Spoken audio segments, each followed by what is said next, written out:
Buenos días, estimable audiencia. Como siempre es un gusto invitarlos a asomarse a nuestro programa de personajes y opiniones. Como siempre, es un honor tener a mi compañero, mi carnal, José Guadalupe Robledo, para llevarlo a efecto.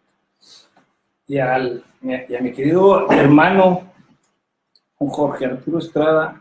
¿Qué puedo decir, don Jorge Arturo Estrada, así? Sí, Ya peino canas, ya puedo merecerlo, sí, ¿no? Sí. Finalmente hay muchos programas que le dicen doctor. Entonces, ahora que dices, mis compañeros de escuela, unos me dicen don Jorge, otros me dicen George, otros me dicen Jorge, y otros algunos palabra más suave. Más suaves o más. Oye, estabas insistiendo mucho. Bueno, oye, nos dejó, vino Salvador Alcázar Aguilar. Si usted se acuerda, lo tuvimos aquí, fue el dirigente de los 23 años de la huelga pues, más famosa de Coahuila, y una huelga muy importante a nivel nacional. De 6,000 obreros, la huelga de Ciencias en 1974, victoriosa, y nos dejó tres. Fíjese usted, déjame platicarle, descubrí ayer porque hice algunas cosas para el periódico que ya va a estar. Periódico de Saltillo. El periódico de Saltillo. Y bueno, pues no me acordaba, pero el 16 de abril, el próximo 16 de abril, estamos unos cuantos días ahí, 6 días, se cumple los primeros 44 años de cuando estalla la huelga. ¿Te acuerdas? Estalló el 16 de abril de 1974. Entonces, Salvador, entonces me había dado cuenta que no se había, ¿cómo se llama? Pues lo único que se había escrito sobre la huelga hace algunos años era pues lo que yo había puesto en aquella cosa que hice de mis sexenios. Y algunas cosas de Jesús Luis Tejada Pérez, el director del semanario La Jeringa. Y un ensayo de Manuel Camacho. Y un ensayo de Manuel Camacho Solís, del Colegio de México, cuando salió el Colegio de México. Cuando era estudiante. Se llama este libro, La huelga de Ciencias y Puntos, una reivindicación obrera.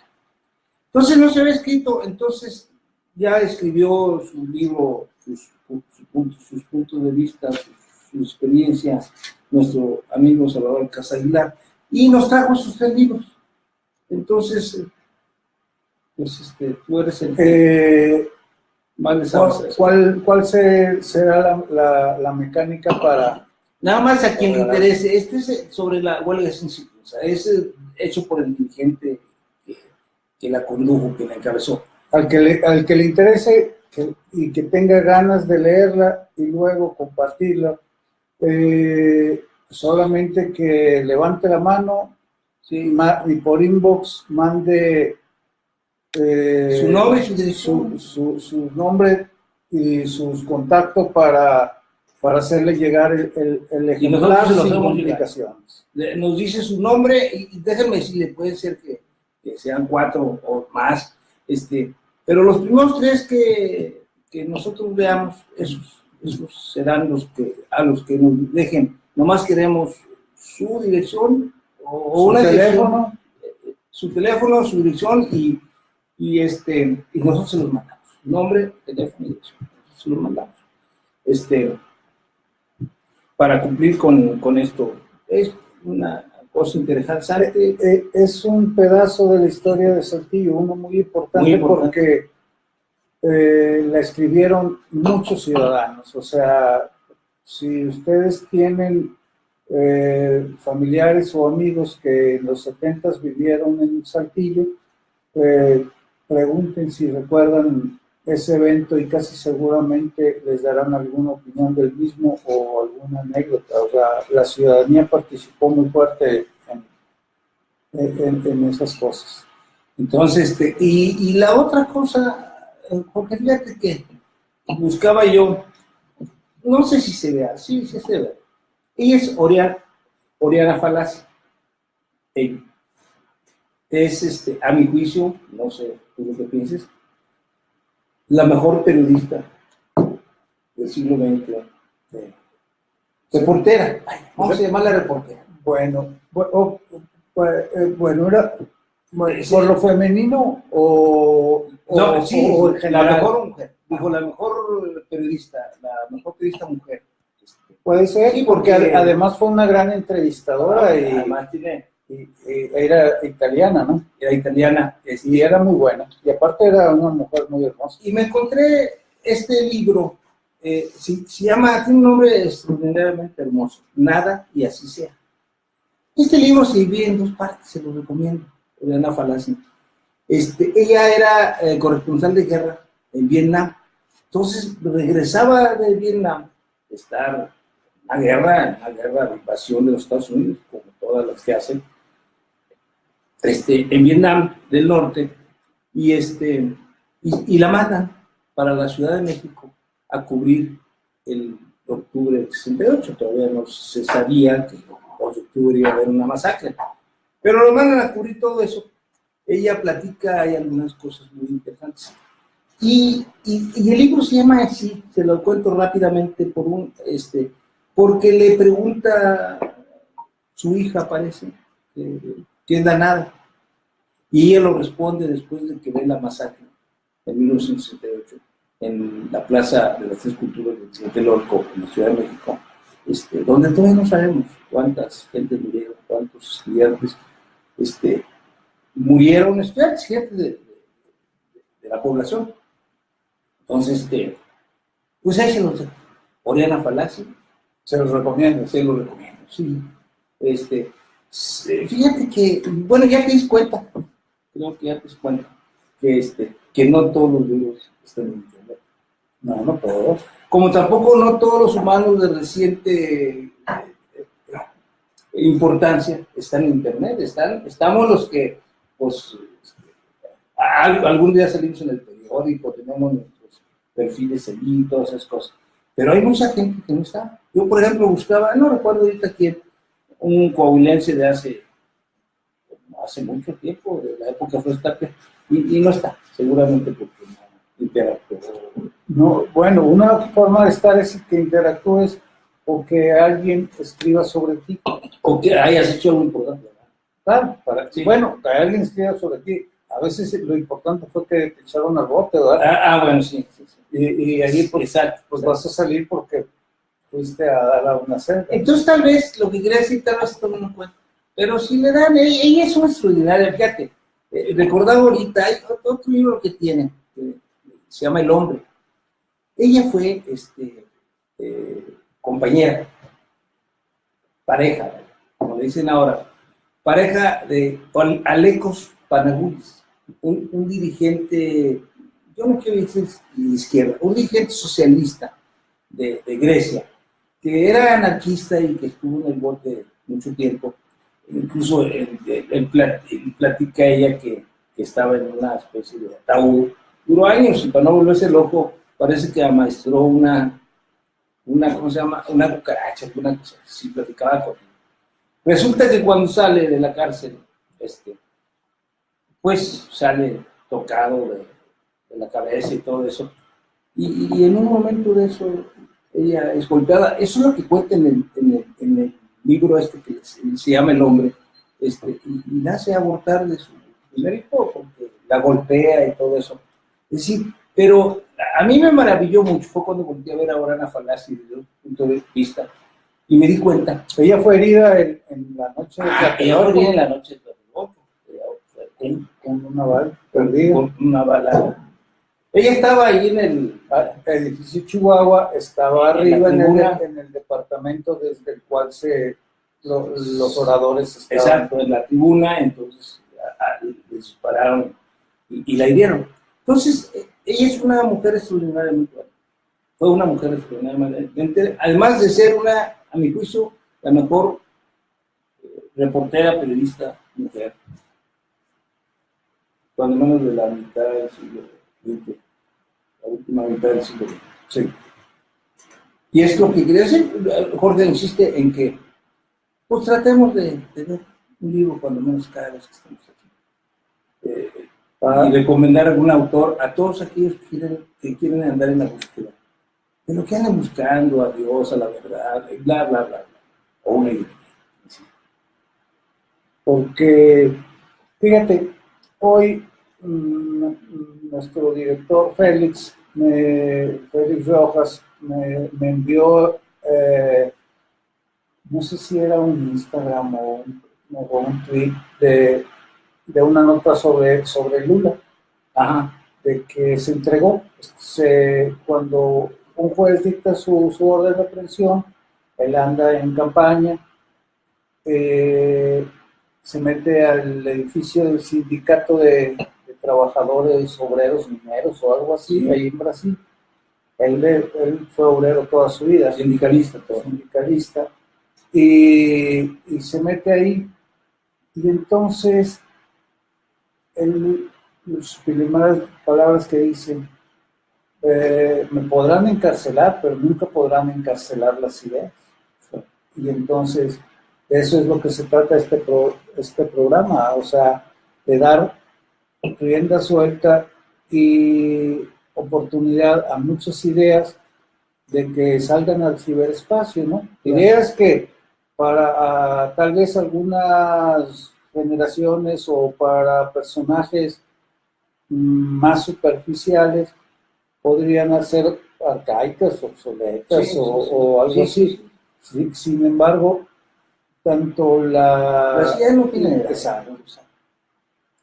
las ideas y la ideología nutren a los pueblos, a las naciones, enriquecen a las comunidades, y de eso se trata este programa, de intercambiar ideas. Fíjate que yo no me podría imaginar eso que hizo Lula, expresidente, el más importante de los últimos años de Brasil, al menos importante en el caso de ayudar a las mayorías, ¿no? Y que fue electo mayoritariamente sí. y después de una larga historia de dictaduras. De lucha, sí. No, y además, exacto. Y dictaduras, represión e intervencionismo del imperio, ¿verdad? Entonces yo no me explicaría en México, no me lo imagino en México que alguien de los tantos delincuentes que hay en el país, en el área política, se entregara. O sea, no. Y fíjate que sus compañeros sindicalistas estaban dispuestos a lo que fuera. Sí, dijeron, tú no te entregues. Sin embargo, se entregó porque sabía que su responsabilidad era mantener amarrado al tigre, sí, por una sola razón. Si sueltan a un tigre de militar, pues sin armas, pues lo van a masacrar. Lo van a masacrar y esa es la gran responsabilidad de quienes son dirigentes. Y en ese momento, y líderes sociales. Ellos son responsables por la gente que son capaces de movilizar. No sé por qué me acordé de lo que me lleva siempre a pensar esa cuestión, esa advertencia del tigre, porque es que en realidad López Obrador sí encabeza a un movimiento social. Pues su único paralelismo con Lula sería que Lula ganó hasta la 4ª ocasión, ¿verdad? Y López Obrador va por la 3ª. Sí. Le faltaría perder una y esperarse la que sigue. Sí. Volvemos también participó creo que en 3, ¿no? No me acuerdo de la del 88. Bueno, 88, luego fue contra Fox, no, antes participó 2. 2, 3. Y se retiró finalmente. No, 84, y Félix, gracias. Sí, fue 88, 94 y 2000. Los 3 fueron y ya no tuvo una 4ª. Y entró a escena López Obrador. Fue un relevo. Y tuvo el buen tino de retirarse de la política. Y se le desintegró el partido, ¿no? Pues sí. Y fue un experimento muy interesante de la izquierda, de la izquierda completa. No, pero no fue la PRI. Bueno, fueron todos juntos. Mira, quienes han gobernado han sido los PRI. Bueno. Por una sola razón. Sí. Porque los PRIistas tienen más, eso no quiere decir que sea bueno eso. Tienen más disciplina, tienen más estructura, pues tienen 80 años. Bueno, pero fíjate, manejando recursos. fueron más de 100 grupos, tribus y partiditos los que integraron inicialmente el PRD, entre ellos el de Berto Castillo, Partido Mexicano de los Trabajadores, lo que quedaba del Partido Comunista, la gente que participó en el 68, la gente que fue amnistiada de la guerrilla.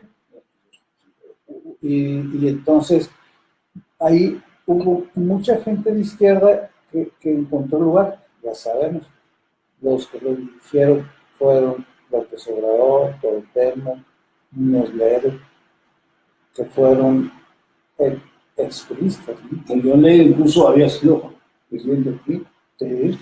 Presidente del PRI, y secretario de Educación Pública, y tuvo 3 secretarías en un gobierno junto con de trabajo, parece que la función. Muñoz Ledo, bueno, es una de las mentalidades más atractivas desde el punto de vista del conocimiento, desde el punto de vista de cultura política. De acuerdo, pero no ganaba campañas, ¿verdad? No, él es idóneo. Yo eso así lo considero. Mira, yo me acuerdo de un día, cuando él sale del PRD, por los pleitos internos. Las tribus querían más, y, la lana. Entonces va con, no me acuerdo si todavía estaba Cosa, no, ya estaba el güero aquí López Dóriga, y le pregunta, dígame por qué se salió. Dice, no, y es un desmadre, dice, de alguna manera esa es la palabra que dicen, pero dice, mira, las cosas en el PRD están tan graves como es, digo, son tan simples como es. Dice, si ahorita tú le compras a cada comité municipal del partido una camioneta, se van a pelear todos los de ese comité municipal por a ver quién la manda. Entonces, y explica que habían llegado tarde, que el problema de la izquierda, ahí sí me parece un poco, duro, así sin mucho sustento, eso de que la izquierda llega tarde al poder para repartirse la lana, y entonces por eso son como son. Tal vez tenga razón. Lo cierto es que lo que viste en el PRD, que se desmembró todo, ya va a desaparecer, se desmembró todo. Eso vas a ver con Moreno, y es un augurio, ¿no? Ni siquiera tengo interés ni siquiera tengo interés ideológico, político, porque eso suceda, no, sino cuando tú juntas a un montón de gentes totalmente visibles. ¿No? ¿Qué es lo que pasa aquí en Coahuila?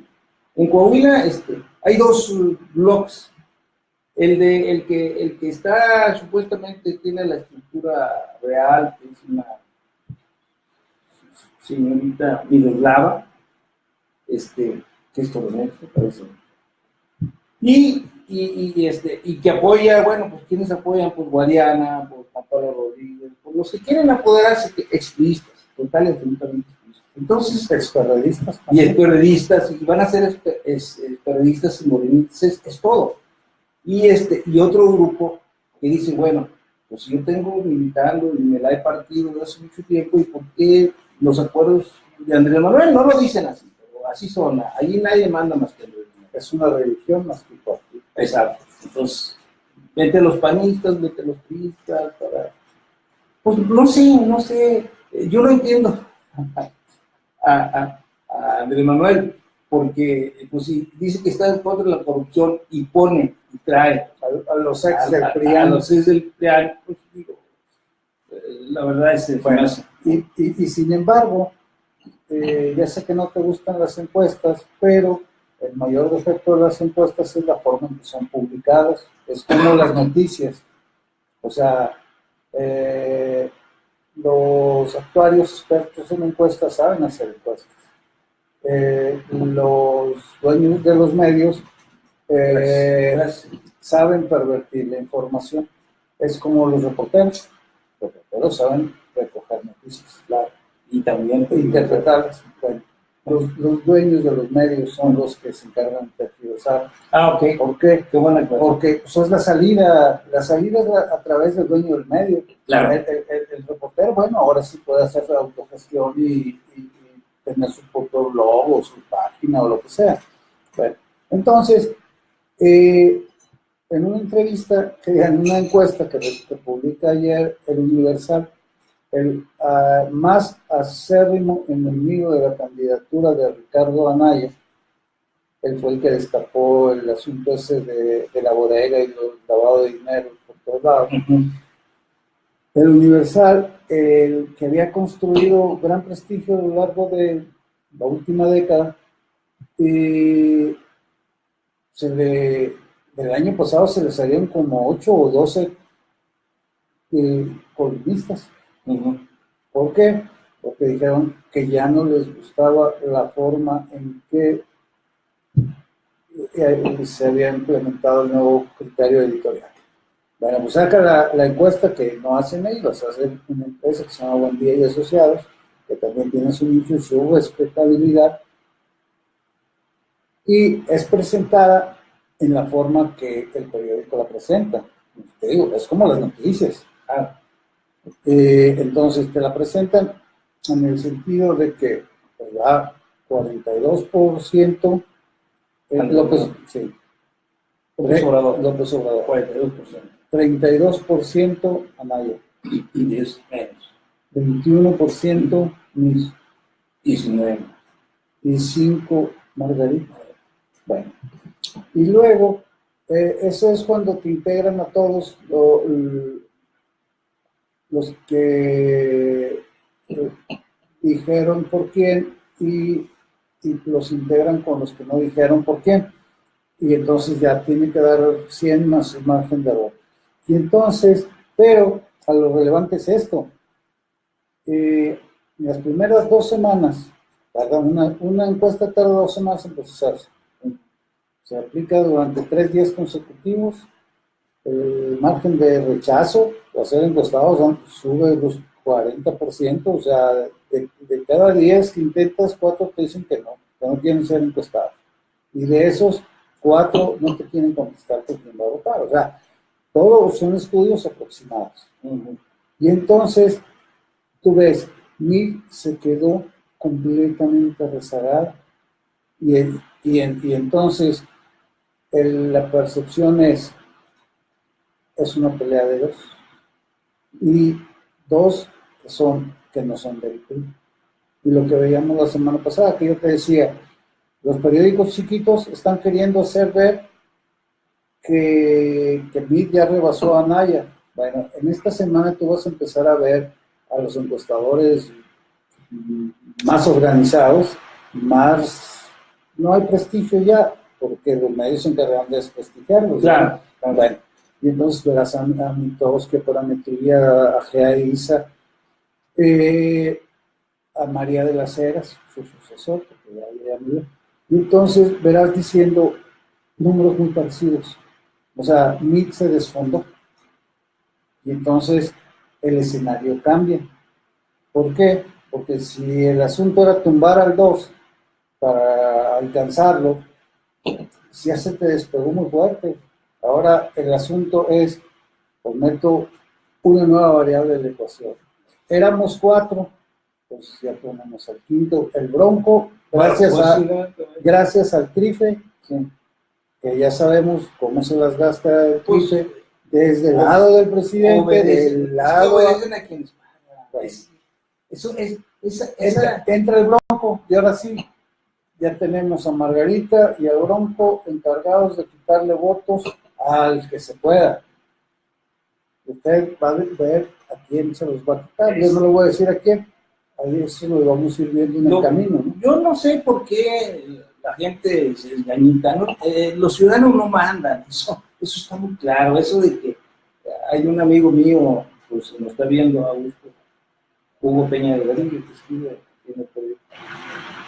Muy combativo, mi querido amigo, pero hay cosas que no se pueden legitimar en esto de la política. Mira, si se juntaran, fíjate, lo que se puede ver de otro ámbito, ¿qué sucedería donde el PRI y el PAN?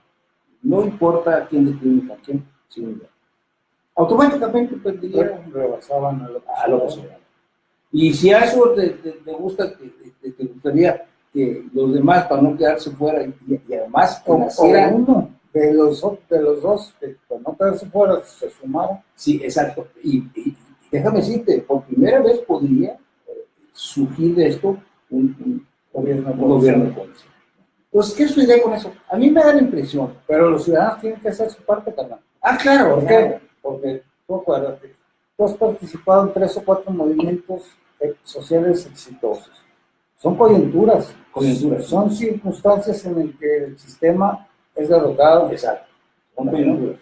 Entonces, esto es, si el ciudadano participa, tal vez el sistema sea derrotado, solo tal vez, pero si no participa, seguramente el sistema encontrará su camino para imponer lo que es lo mejor para ellos. Lo mejor para quien maneje el sistema.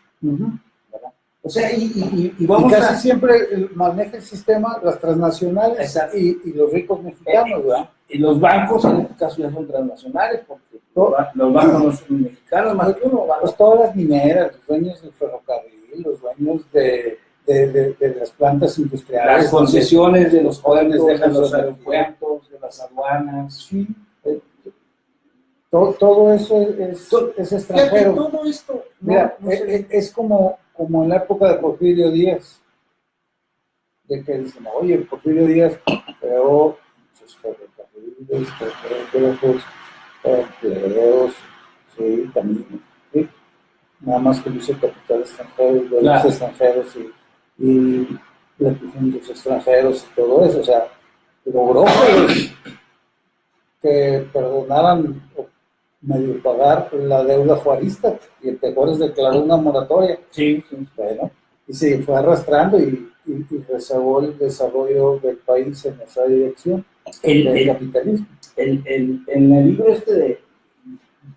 de Adolfo Gili, el de la revolución interrumpida, él maneja un dato a propósito de los ferrocarriles. Por estas cosas porque no lo he buscado. Pero no, ese lo tienes que leer. Con una gente muy importante, te platico. Entonces, él da un dato muy importante. Él dice que Porfirio Díaz instauró el ferrocarril en México y en su periodo llegó a ser 24,000 kilómetros de vías férreas. Y en el momento que él ese dato había 28, es decir, en 80 años, en 70 años,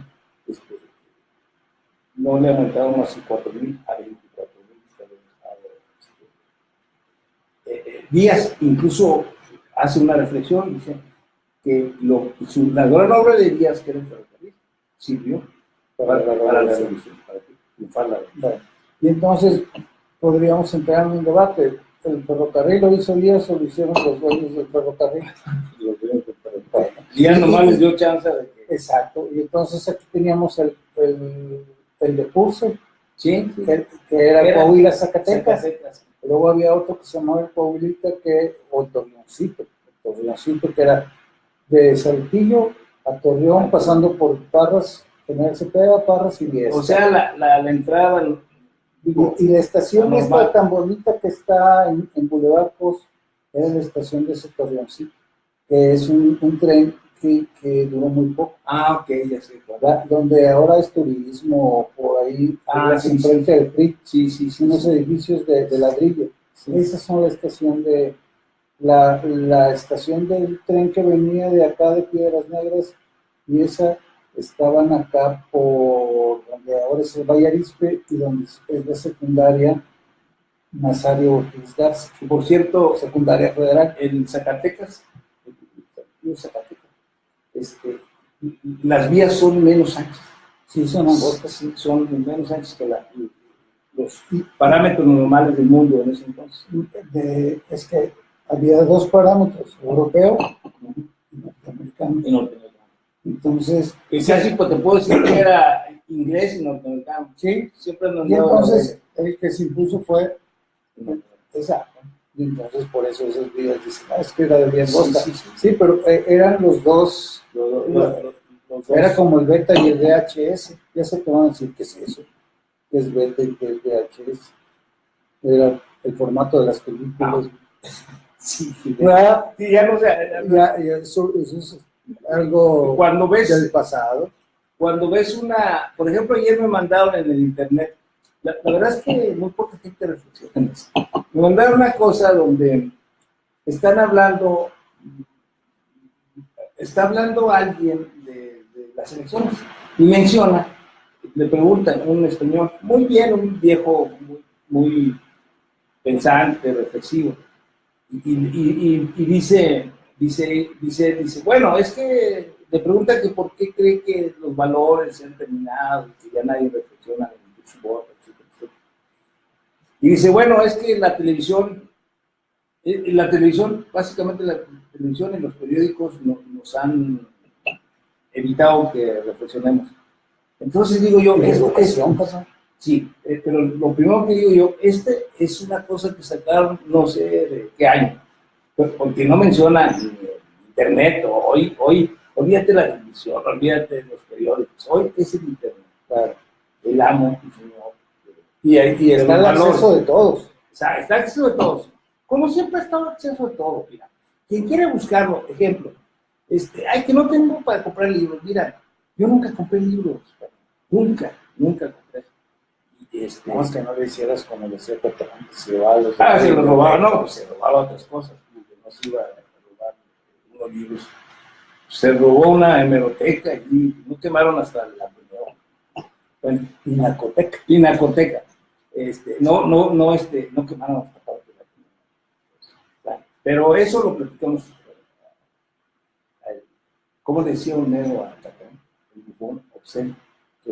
Fíjate, ahorita que me acordé de bufón, hay compañeros del medio o de esos políticos que escriben ya y otros escribiendo en los medios, que ya ni siquiera de bufón sirven.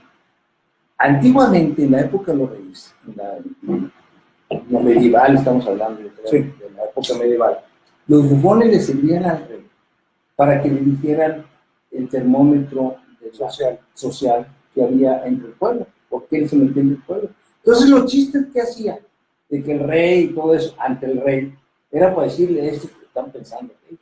Entonces los bufones servían para decirle al rey cuál era la situación. Eran ingeniosos, enterados e inteligentes, junto con los trovadores. ¿Y qué pasa? Pero a los únicos que entraban allí frente al rey eran los bufones. Hoy yo creo que el gobierno no se dio cuenta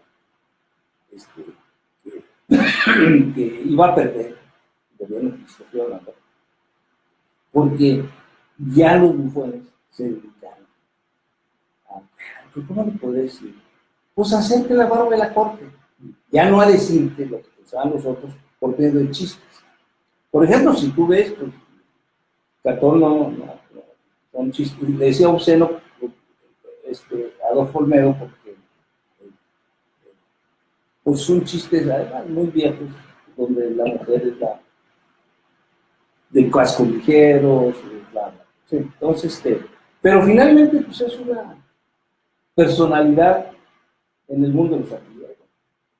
Oye, y además es producto de exportación nacional. ¿Por qué? Porque lo leen en 100 periódicos. Ah, sí, los chistes. Sí. Ah, okay. No, pues sí, es que la gente es más superficial. Tú pones una anécdota de algún gran hombre y nadie lo ve. Pero pon un chiste donde... Chiste viejo, misógino, predecible. Pero es que dicen que no, él no los hace. O sea, hay alguien que se los copia. No, sí, claro, pues nadie escribe 4 columnas diarias, carnal. Sí, ¿verdad? Sí, inténtalo. Sí, no. Yo con hacer una cada 2 días sufro. Aún así decía que la hacía 6. Bueno, pero yo creo que eran notitas chiquitas. Eran columnas chiquitas y además en los tiempos de señor Gaona, sí. Buen amigo mío tuyo. Sí. Y ¿cómo se llama? Él era reportero en algún momento. Sí. Del exceso. Bueno, 13 notas te pedían al día. Entonces, pues le tenías que teclear. Entonces, hacer 13 notas para cubrir tu jornada diaria en máquina de escribir. Entonces, eso sí era, sí era práctica. Por ejemplo, Manuel Buendía te recomendaba escribir de 1 a 5 cuartillas diarias como ejercicio para que tu mente, tu redacción y tu habilidad estuvieran competitivas, ¿no? A propósito de esa de que estamos hablando de televisión, hoy parece, ya viste que cumplió Manolo Jiménez 100 días. Ah, sí. Pues, ha de ser algo histórico y único, Así, como diría Jerico. Oye, pero cuando dice qué fue lo que hizo, dice que tapó 10,000 baches y él había hablado de 50,000. Entonces, no es cierto, conclusión. Nomás empezó. Sí, y empezó bien. Y fíjate, y luego dice... En los fraccionamientos de la familia. A veces en el discurso de un político se vale que se hace un poco exagerado en tus logros, ¿no? Pero cuando ya el medio es el que te lo reproduce y que además pagaste para que te lo reprodujeran, pues de verdad escoge cosas más o menos creíbles. O que digas, bueno, se fue a correr se fue a echarle agüita a un botecito de agua a la sierra de Zapalinamé. Bueno, eso es digno de ponerse porque ningún alcalde lo bueno, pero y luego dice, más creíble. En el impulso comercial implementó la mejora regulatoria. Ya estaba, nada más la afinó. Pero además, los dotó de una oficina especial en un lugar que era el albergue municipal. Y cuando le dijeron, oiga, pero ¿y qué va a pasar con una contingencia? No, pues lo echamos en el gimnasio, pues ahí está. Y dices, pero pues el gimnasio es para hacer deporte, no para meter a... Sí, entonces quita el albergue y mete una oficina de más burócratas, ¿verdad? Luego, lo mismo que hicieron acá donde estaba el COPI. Sí, ahorita llegamos a ese capítulo porque también ya dieron otro tema. Dice, Centro de Emprendimiento, igual, es un programa que ya estaba en donde... Pero olvídate todo, hay cosas, parece que son obras del gobernador. Bueno, el arranque del multideportivo El Zarape, o sea, va a haber 7 de esos lo que tienen que va a ser Riquelme, que los prometió en campaña o es el alcalde. Y entonces el alcalde pues se lo está apropiando, ¿no? Luego el de transporte... Es que ya no crea Manolo que va a ser el próximo. Sí, no. En el transporte presume que abrió una ruta que va de Sincamexa al Colosio, pero es una minivan. Es un solo auto. Y nada más es un solo vehículo. Y dices, eso no es una ruta, eso es una burla. O sea, a mí me daría vergüenza presumirlo y más me daría vergüenza convencerlo de que esas cosas tienen que publicarse como un compromiso completo. Luego lo que también me llamaba la atención era que nadie conoce la lista de compromisos, porque como que a alguien se le olvidó decirle que, siguiera el ejemplo de don Rubén Moreira, que los firmó con notario, sí, con el exgobernador Humberto, que también así lo hizo, y don Enrique Peña Nieto, que dice, te lo prometo, te lo firmo y te lo cumplo. Aquí creo que se les olvidó el notario. Pues la verdad es que yo no sabía, yo todavía ya no te doy esa ¿cómo se llama? Esa ventaja. Yo todavía decía que aquí los baches de lo más importante en la ciudad es el centro histórico. Eso para embelleció la Alameda, carnal, porque no te preocupes. Sí, también viene en sus logros. Pero ¿qué hizo? Yo creo que pues podó algo, arregló una banqueta. Bueno, todos los malos alcaldes le entran, mira, José de Villarreal entró a la Alameda, todos le entran a la Alameda, como no tienen otra cosa que hacer, no tienen en dónde agarrar dinero, por darle chamba a sus costeros. Pero no es cosa de dinero, carnal, o sea, como si hay, fíjate, el ayuntamiento actualmente tiene 3,000 empleados, de los cuales nada más 400 son policías. Entonces, ¿el resto qué es? Burocracia. Sí, sí, no, Bueno, y si nada más te queda el 8% para obra pública de 2.600 millones anuales, entonces tú dices, bueno, ¿y el 90% que lo gasté? Servicios personales y nóminas. Y entonces, y ahí no hay profesores, y ya te dije que no hay policías, y entonces, pero si hay 5 millones para café. 5 millones. ¿Sí? Eso, un columnista sí, no, un columnista que es muy interesante, se llama Luis Plata.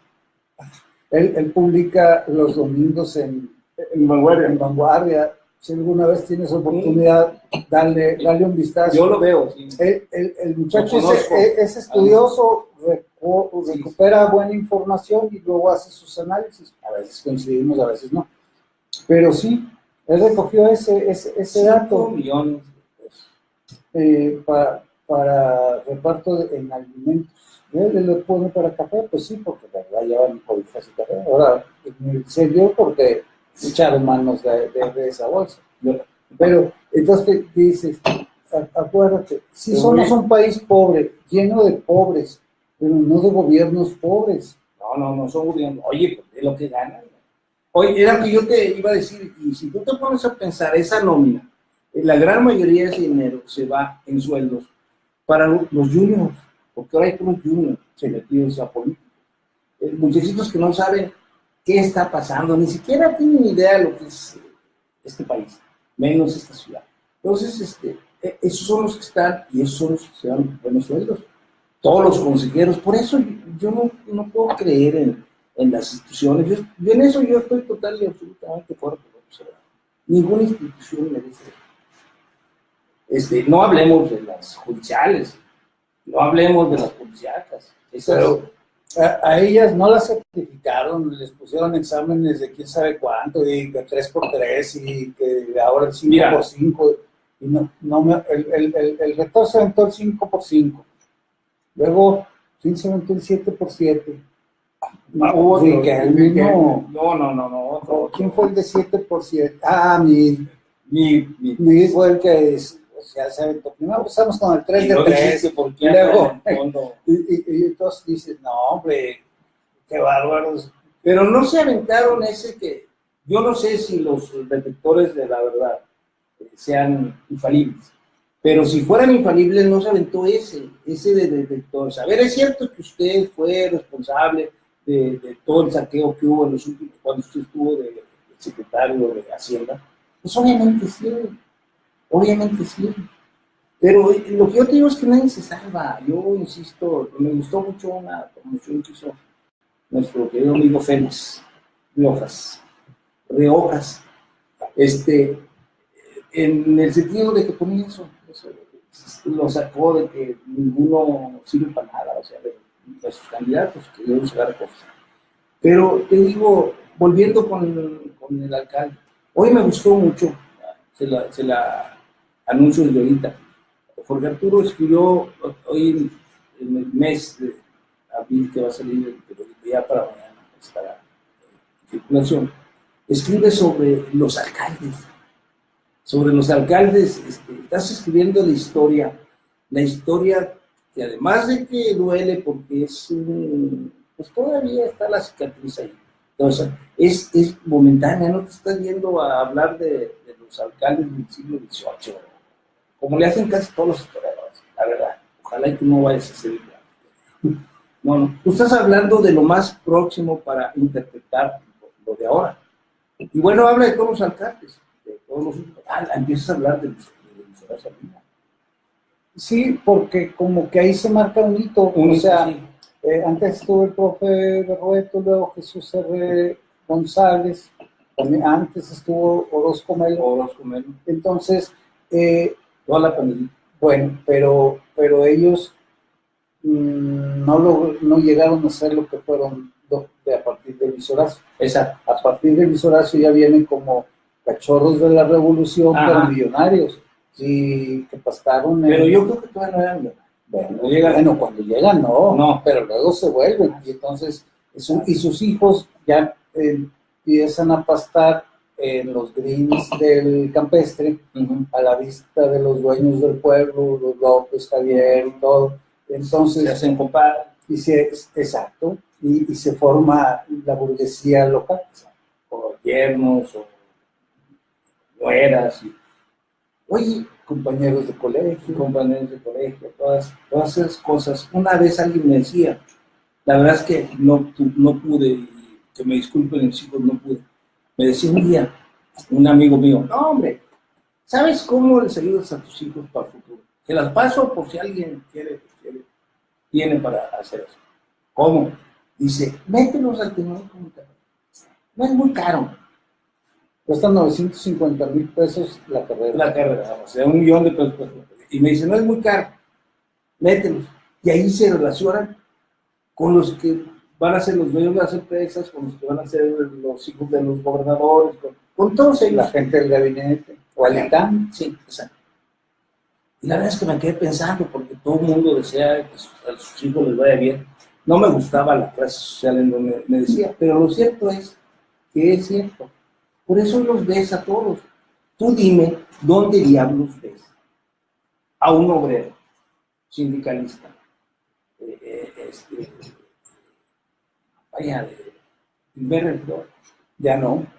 Antes había ferrocarrileros, líderes magisteriales, o sea, entonces, que hasta no me líderes vengan de colonias. Que no me vengan a contar ni los López Obradoristas, ni los priistas, ni los panistas, que no nos vengan a contar qué democracia.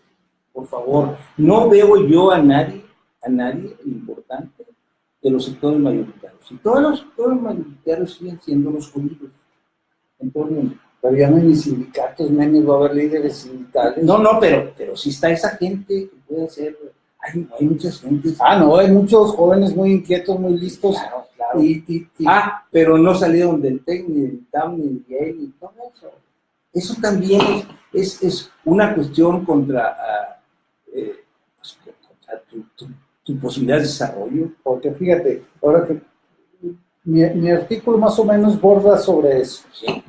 Ayer que estaba en una clase ahí en mi escuela de historia, de Escuela de Ciencias Sociales de la UAM, muy buena escuela, se la recomiendo. No van a salir como los del TEC de Monterrey para convivir con los millonarios ni para los funcionarios, pero van a aprender mucho.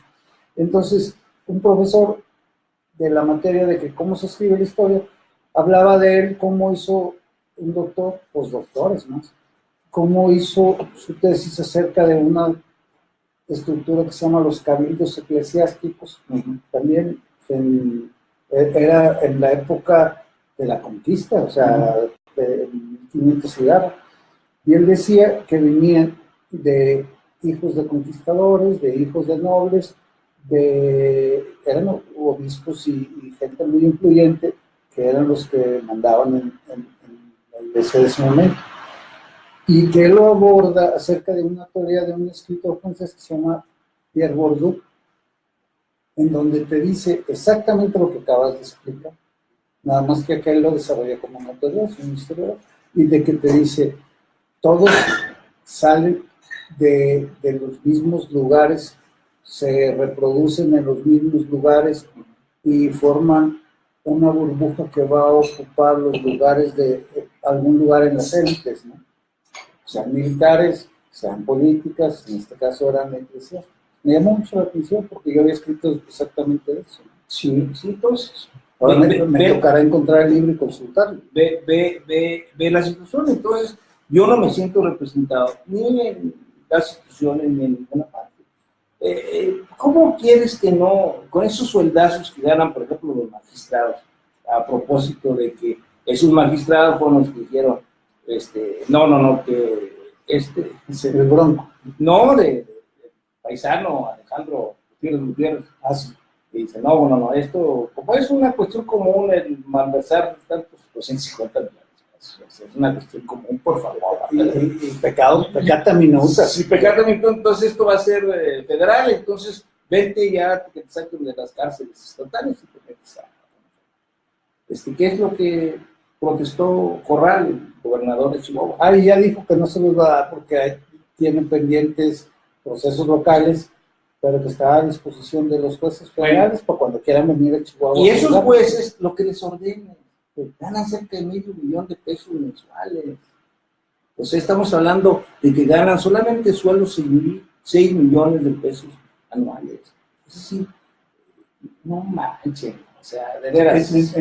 Además es donde el 30% sigue siendo pobre. Oye, pero además eso no es lo importante. Tiene un chorro de prestaciones, de auto, yo estoy seguro que despensa, de gastos mayores, está para ropa, y guaruras. Entonces, ¿de qué se trata?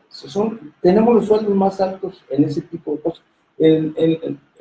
Hasta más que el expresidente de Estados Unidos. Sí, y López Obrador dándole el maíz a la gente, lo que quiero oír,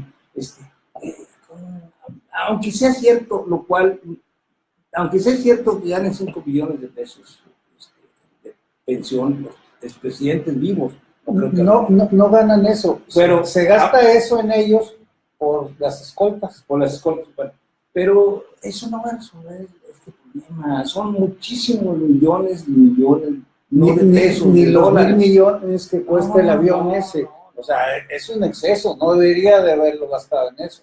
Pero pues, si te fijas en los 40,000 millones que aquí deben, dices, no, pero es que la deuda sirve para que los partidos denosten a los morenos. Sí, nada más que ese dinero serviría para detonar el progreso. O sea, claro. Aquí no tenemos dinero ni para hacer un sistema de Metrobús y tenemos una colección de vans, 1,000 vans trasladando a 30,000 obreros, unos para Derramadero y otros para Saltillo. Y entonces, y el otro día me percaté de eso porque estaba viendo el proyecto de ampliación de las 17 cuadras de la carretera a Derramadero, o Zacatecas, como le quieras llamar. Y la foto panorámica que encontré, se veía la fila, como 30 microbuses, sí, trasladando en fila a todos esos obreros, y dices, caramba, ¿por qué? Y me puse a ver esos BTR, los vehículos esos de tránsito rápido urbano. Dice, en Brasil, 1974 inauguraron su primero en una ciudad que se llama Curitiba. Tú dices, hombre, 2018, en Saltillo no podemos tener uno. En Torreón están haciendo uno. Pero fíjate, déjame decirte, si tú te das cuenta, ningún candidato, llámese para repetir presidencia municipal, llámese para alcalde, llámese para diputado, oye, disculpen que me vuelva a reír, pero esta mujer, y me acuerdo muy bien de su nombre porque ella fue presidenta aquí, con Rubén, ella era la poderosa. Como Rubén lo fue cuando fue presidente del PRI con su hermano, era el poderoso. Sí, o sea, es eso de que no tengo nada que ver con los hermanos. Pues, ¿cómo no? Era ser cogobernador, así lo dijimos todos, no nada más yo, todos dijimos eso, todos lo escribimos. Entonces, anda prometiendo dinero para el Estado, hay salarios mejor, más dignos, como si fuera un gobernador, no, como si fuera un presidente. No les han dicho que ellos nada más van a legislar. Van a levantar el dedo. Y van a levantar el dedo nada más, y es uno, y es uno de 400, 500. Entonces no es... Y además somos un estado chiquito con una representación chiquita. Y también, fíjate, somos 7. Entre los residuos de esas encuestas, se ve que el PRI va en tercer lugar en Coahuila. Aquí en Coahuila. Sí. Entonces, ¿el primero cuál sería? El primero a Anaya y Morena pegados, primero y segundo. O sea, no sabes cuál va a tener más y menos. Pero los primeros dos meten senadores. El primero mete 2 y el segundo mete 1. Y el tercero, en este caso Verónica, no entraría. ¿Qué dijo? Si va en la fórmula de plurinominales, así como Rubén, tal vez entrar. Sí, no. Dos, pero Rubén siempre. Sí, está en mi lugar 13 o 14 o 16 de la lista. Y posiblemente sí entre, porque va a haber una debacle. O sea, Humberto, si de veras fuera cierto pleito de Humberto Moreira con su hermano Rubén, estaría pensando, a ver, ¿por qué él no se lanza para que saque 20,000 votos? ¿Tú crees ¿tú crees que gana? Todavía tiene la estructura. bueno, con la estructura, Sí, todavía tiene la estructura, entonces retiro lo dicho. O Humberto no debe pesar. bueno, pero Humberto perdió la estructura. Claro, no tenía estructura. Y perdió la seducción, porque tuvo como Es que ya no 30,000 salió a bailar, votos. y no salió a bailar porque le gritaban rata. Mira, pero hizo un mitin en la Plaza de Armas. Yo una en vez, su cierre de campaña. yo no sé si vaya a poder hacer eso, pero yo una vez, yo de ser gobernador Floresta, lo acompañé, él no quería salir, le daba miedo salir. O sea, a mí me consta, le daba mucho miedo salir. Yo lo convencí, y una vez saliendo de un restaurante me dicen que le hacía falta unos rastros. Ay, de pasadita, y nos bajamos, una Soriana, no había otro centro comercial. Y yo me acuerdo que ya cuando, estoy hablando, eran las 11:30, no sé, ya, cuando ya veníamos y estábamos formados a pagar, de repente escuchamos que empezaron a aplaudir. Las 30 gentes que había en todo el súper se vinieron detrás de nosotros y le aplaudieron al gobernador. Yo me acuerdo que esta pues, se hinchó, esa es la palabra. Y cuando salía, yo también, para que no se fuera otra vez a ser gobernador, me dice, ¿viste cómo no me quieren? No, era el único que no lo creía. Pero ¿viste cómo me quieren? Sí, nada más que ¿dónde estaban esos? Cuando lo corriendo. Cuando lo corrieron, se quedó callado. Eso es lo que les falta. Es ese tipo de gente les falta. A los Césares, no sé, llevaban a alguien que les dijera, no te creas, César, eres humano, eres mortal. Porque pues, el César sí era todopoderoso. No, y además descendiente de alguno de los tantos dioses que hemos inventado los humanos. Entonces, pero él traía a alguien, César, Julio César, no sé cuál de los dos más importantes, traía uno que le decía, no te creas lo que dice, eres mortal. Fíjate, ahora que me recuerdas a Floresta, el otro día que iba camino a la escuela, por Padre Flores, ahí por donde está Toño La Bola, a un costado de San Esteban, dije, déjame, voy a aprovechar y me voy a bolear. Y ya, era un señor ya más grande que yo, 60 y tantos años, casi 70 ya. Y nos pusimos a platicar y dice, no, yo soy jubilado. Digo, ¿y de qué? No, estoy pensionado, yo soy de la Allende de los Mochis. Digo, ay, ¿cuándo entró? No, yo fui de los primeros que entramos. Y luego, no, y sí se ganaba bien, construí mi casita. Digo, ¿la compró el Infonavit? No, esas casitas las hacían muy chiquitas, allá, Zapa de Inamé, no sé qué. Pero me compré, con una de las utilidades, me compré un terrenito. Digo, me invadió en todas esas inversiones. No, yo me lo compré acá por la Bellavista. Compré un terrenito y luego seguimos construyendo con las utilidades. Y le digo, ¿y antes de qué trabajaba? No, yo era pintor, yo era luchador, trabajaba con constructores. Yo le digo, ¿por qué no trabajó en las mismas? Dice, no, pues ahí ni pagaban. Dice, si hasta que Flores Tapia se trajo a la General Motors, este pueblo cambió. Te lo decía una persona que ahora está jubilado y que dice que por completar o por ocupar o lo que sea, es bolero. Sí. Y platicaba muy a gusto, muy ameno, ¿no?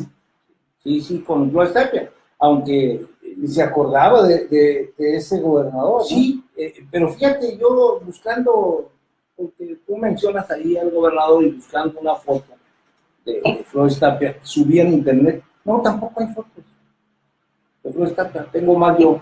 Pues sube algunas, carnal. Sí, sí se suben. Claro. No, pero si no lo hacen la familia, pues yo ya no oigo, los únicos que nos acordamos, ni siquiera los beneficiarios, Flores Tapia tuvo muchos beneficiarios, muchos se enriquecieron también.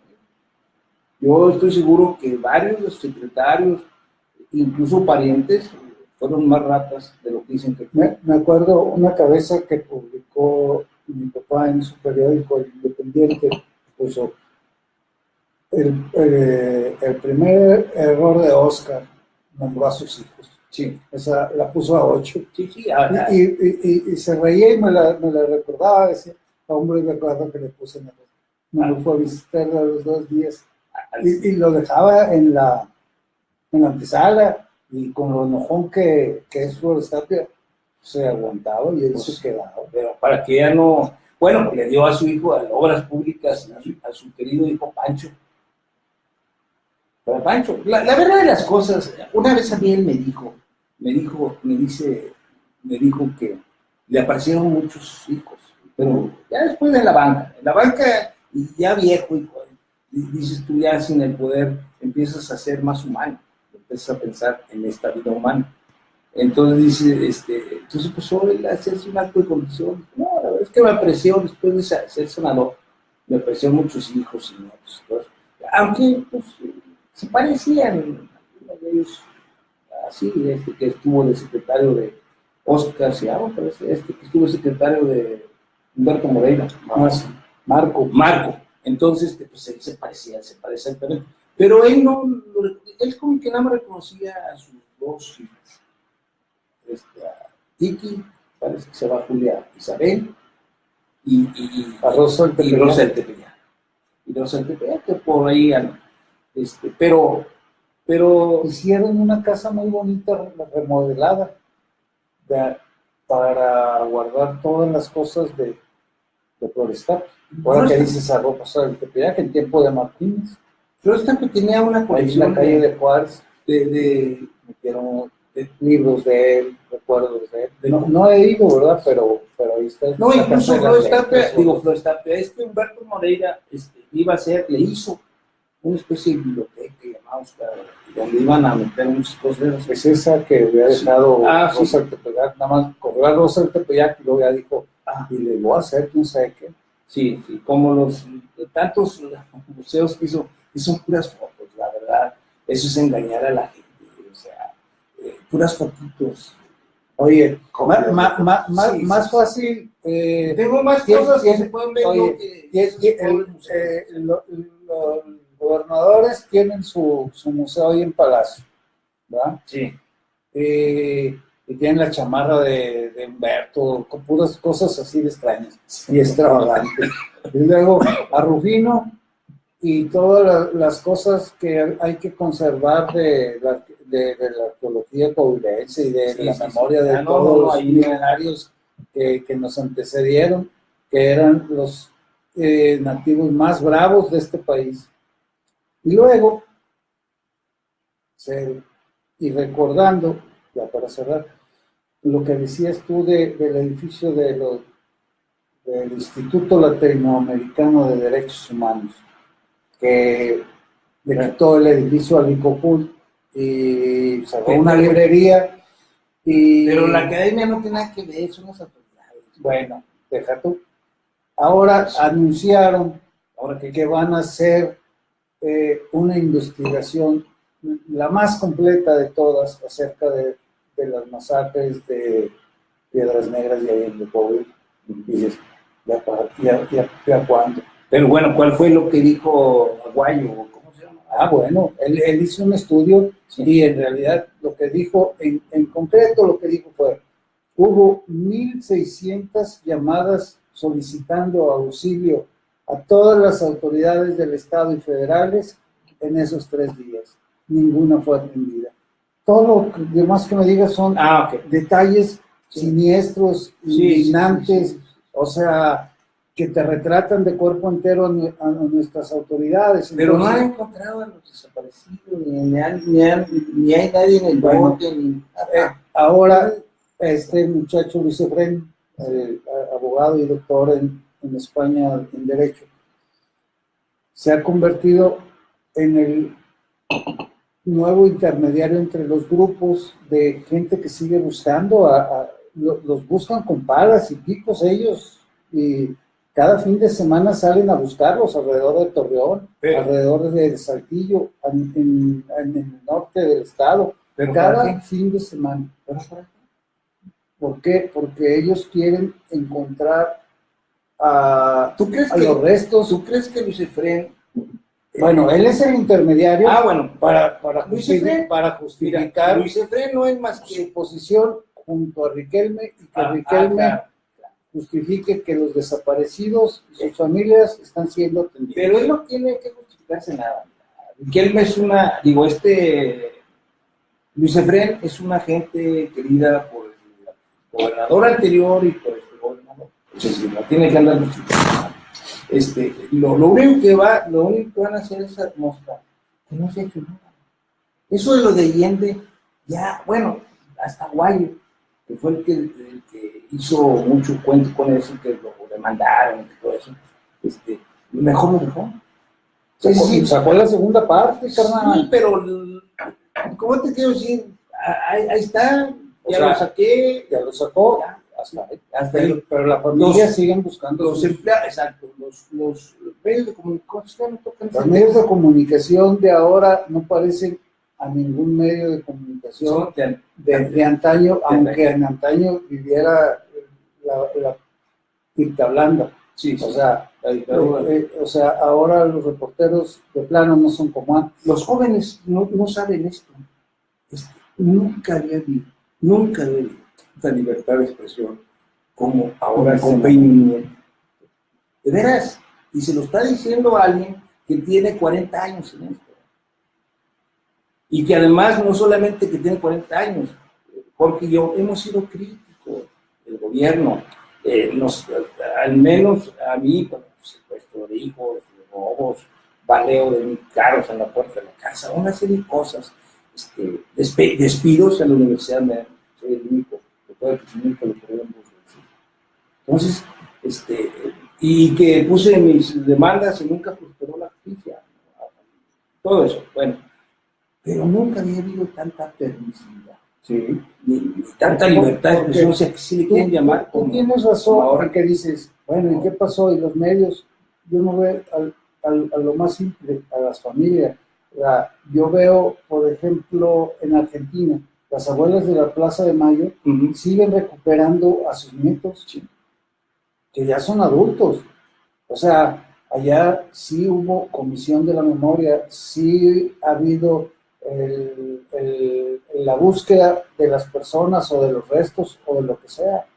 Aquí es una indiferencia absoluta, total. Porque además, por eso insistía yo, porque además gentes como Luis Efrén, y lo digo con todo el conocimiento, no son más que un distractor. Eso de los derechos humanos es una vacilada. Ellos andan en sus cosas, sus becas, sus dineros, sus sueldos, y además presupuestos. Ellos son muy proclives, los que están allí, son muy proclives a la defensa de los derechos de los homosexuales y lesbianas.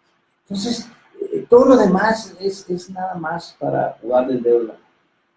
Y ahorita que dije lo de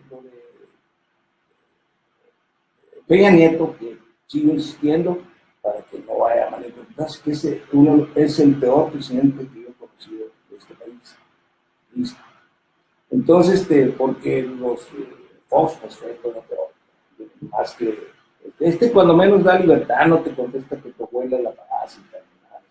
Entonces, Peña Nieto acaba hace días de hacer el discurso, que lo oí 2 veces, el discurso más agresivo de respuesta a un presidente norteamericano. Ahora, por ejemplo, hay una frase donde dice, si usted tiene frustraciones por su política interior, pues échele la culpa a sus compatriotas, no a nosotros los mexicanos. O sea, cosas nunca había habido, yo nunca lo he visto en mis años de vida.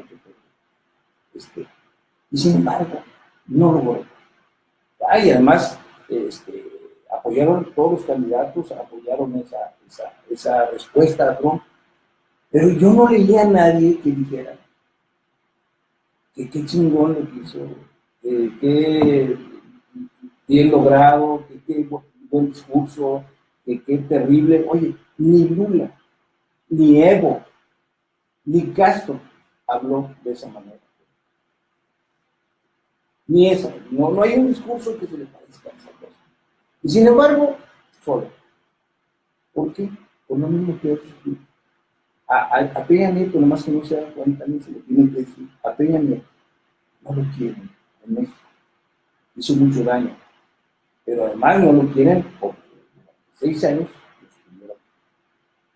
López Obrador, básicamente, lo estuvieron. Fue lo que pasó con Salinas de Gortari. Salinas de Gortari, los 6 años de Cedillo, que lo organizó. Pero ahí es como lo que le pasó a López Portillo. O sea, es como lo que le pasó a Echeverría. O sea, les generan una leyenda negra a su alrededor y entonces quedan perfectamente desprestigiados al mismo Calderón. O sea, le ponen los muertos de Calderón. O sea, fueron los muertos de unos narcos alzados que se enfrentaron a unas fuerzas armadas mal entrenadas y a unas policías estatales corruptas. Entonces, pues sí, son los muertos, pero los muertos los puso los ciudadanos. Ellos pusieron los muertos, no eran muertos de Calderón, y los mataron no eran los soldados, eran los otros, ¿verdad? Sí. Entonces, hay muchas cosas que habría que algún momento puntualizar, pero por el momento se nos termina el tiempo y como siempre no nos queda más que agradecer a ustedes su amable asistencia, libro de Oriana Parachi, a nuestro director Félix Rojas, a nuestro productor Rafael Izquierdo y a mi carnal José Guadalupe Rubén. Y a mi canal Jorge Arturo Estrada. Y por favor, mándenos a ver en inbox para enviárselos. Nosotros los enviamos a donde ya hay dos. Ya tenemos 2 peticiones. Bueno, ya hay 2, falta 1. Y se los mandamos en el resto de estos próximos 3 días. No queda clarito. Sí. Gracias.